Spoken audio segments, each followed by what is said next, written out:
Hi, welcome to Nidhi's Kitchen. Today's recipe gobi 65 பார்க்கலாமா? பெரிய ஒரு காலிஃப்ளவர் எடுத்து இப்படி ஃப்ளவராக குட்டி குட்டியாக கட் பண்ணி வச்சுக்கோங்க. அதுக்கப்புறமா வாட்டரில் நல்லா வாஷ் பண்ணதுக்கப்புறமா இப்படி பவுலில் போட்டுட்டு 1 tablespoon of turmeric powder add பண்ணிக்கோங்க. மஞ்சள் தூள் ஆட் பண்ணிக்கோங்க. அதுக்கப்புறமா கொஞ்சமாக கல்லுப்பு ஆட் பண்ணிக்கோங்க. நிறையா பாக்டீரியாஸ் இன்செக்ட்ஸ் எல்லாம் இருக்கும், அதெல்லாம் அவாய்ட் பண்ணுறதுக்காக தான். ஒரு 5 மினிட்ஸ் மட்டும் நீங்கள் இப்படி அதை பாயில் பண்ணுங்கள். 5 மினிட்ஸ்க்கு மேலே பாயில் பண்ண வேண்டாம். காலிஃப்ளவர் ஓவர் குக் ஆகக்கூடாது. இப்படி பாயில் பண்ணும்போது அதில் இன்செக்ட்ஸ் பாக்டீரியா ஏதாவது இருந்தால் கூட அது அவாய்ட் ஆயிரும். ஒரு 5 மினிட்ஸ் பாயில் பண்ணதுக்கப்புறமா இப்படி ஒரு ட்ரைனை வச்சு ட்ரைன் பண்ணிக்கோங்க. எம்மியான ரெசிபி பார்த்தீங்களா? இந்த காலிஃப்ளவர் இந்த அளவுக்கு தான் பாயில் ஆகிருக்கணும். அதுக்கப்புறமா நமக்கு ஒரு பேஸ்ட் ரெடி பண்ணலாம். நான் இங்கே 2 டேபிள் ஸ்பூன் ஆஃப் கார்ன்ஃப்ளவர் மாவு எடுத்திருக்கேன். கார்ன்ஃப்ளவர் ஒரு நல்ல பைண்டிங் டெக்ஸ்சர் கொடுக்கும், அதுக்காக தான் ஆட் பண்ணியிருக்கேன். Then 1 tablespoon of red chilli powder add பண்ணியிருக்கேன். தென் ஒரு கலர் கிடைக்கிறதுக்காக காஷ்மீரி ரெட் சில்லி பவுடரும் 1 டேபிள் ஸ்பூன் ஆட் பண்ணியிருக்கேன். After that 1 tablespoon of rice flour add பண்ணியிருக்கேன். அரிசி பொடி ஆட் பண்ணியிருக்கேன்.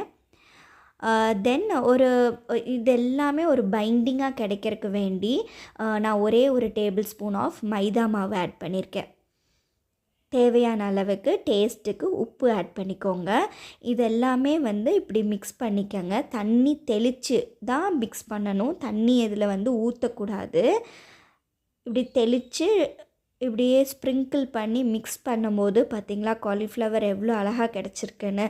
இந்த காலிஃப்ளவர் இந்த மிக்ஸ்சரும் காலிஃப்ளவரும் இப்படி தான் ஒன்றுக்கு ஒன்று பைண்டாக இருக்கணும். தென் ஒரு கடாய் வச்சுக்கோங்க. ஆயில் எப்போவுமே ப்ரீ ஹீட் ஆகிருக்கணும். ப்ரீ ஹீட் ஆனதுக்கப்புறமா தான் நீங்கள் காலிஃப்ளவர் 65 நீங்கள் இப்படி ஒன்னாக போட்டு எடுத்துக்கலாம். நீங்கள் போட்ட உடனே காலிஃப்ளவரை ஒரு கரண்டி வச்சு இப்படி திருப்பிடாதீங்க. அப்போ காலிஃப்ளவர் அதோட மிக்ஸ்சர் எல்லாமே எண்ணெயில் போயிடும், ஒட்டி பிடிக்கும், இந்த மாதிரி ப்ராப்ளம்ஸ் எல்லாமே வரும். நீங்கள் போட்டுட்டு ஒரு 1 செகண்ட் 2 செகண்ட் மேலேயே விட்டிங்கன்னா இந்த மாதிரி வரும். இது வந்ததுக்கப்புறமா நீங்கள் ஒரு கரண்டி வச்சுட்டு இப்படி இலக்கி பார்த்துக்கலாம். இப்போ பார்த்திங்களா எங்களோட இதில் எதுவுமே ஒட்டவே கிடையாது. காலிஃப்ளவர் அழகாக கிறிஸ்பியாக வந்திருக்கு.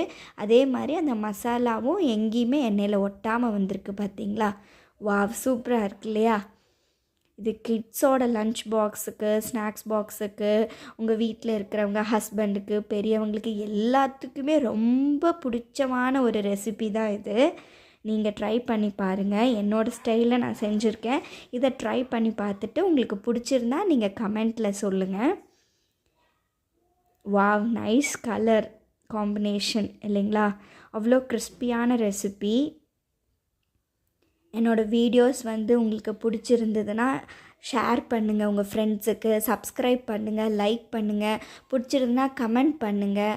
இன்னும் நிறையா ரெசிபி வீடியோஸோடு நான் வரேன். Subscribe my channel. Thank you, bye.